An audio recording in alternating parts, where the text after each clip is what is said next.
అందరికీ ఎంతో ఇష్టమైన మునక్కాడ మటన్ కర్రీ. కుక్కర్‌లో ఆయిల్ హీట్ అయిన తర్వాత చెక్క, లవంగ, షాయి జీరా, ఇలాయచీ యాడ్ చేసుకొని 2 మీడియం సైజు ఆనియన్స్‌ని చిన్న చిన్న ముక్కలుగా కట్ చేసుకొని, ఉప్పు యాడ్ చేసుకొని, కరివేపాకు, అల్లం వెల్లుల్లి పేస్టు, పసుపు అంతా వేసుకొని దోరగా మనము వేయించుకోవాలి.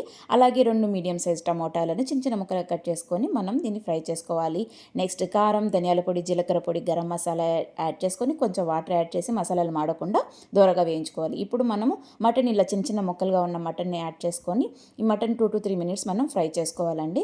చూడు మటన్ బాగా ఫ్రై అయిపోయింది. ఇప్పుడు ఇందులో వాటర్ యాడ్ చేసి 4-5 విజిల్స్ వచ్చేదాకా మనం మటన్ని ఉడికించుకోవాలి. ఈ లోపల మనం జీడిపప్పును పేస్ట్ చేసి పక్కన పెట్టుకోవాలి. మటన్ ఉడికిపోయింది. ఇప్పుడు ఇందులో మనం మునక్కాయలు, 4-5 పచ్చిమిర్చి, కొత్తిమీర, జీడిపప్పు అది కొబ్బరి పేస్ట్ చేసుకున్నాం కదా, ఆ పేస్ట్ని యాడ్ చేసి మొత్తం అంతా మిశ్రమాన్ని కలుపుకొని 7-8 మినిట్స్ దీన్ని మనం కుక్ చేసుకోవాలి. చూసారు కదా ఎంతో టేస్టీగా ఉండే మునక్కాడ మటన్ కర్రీ రెడీ అయిపోయింది.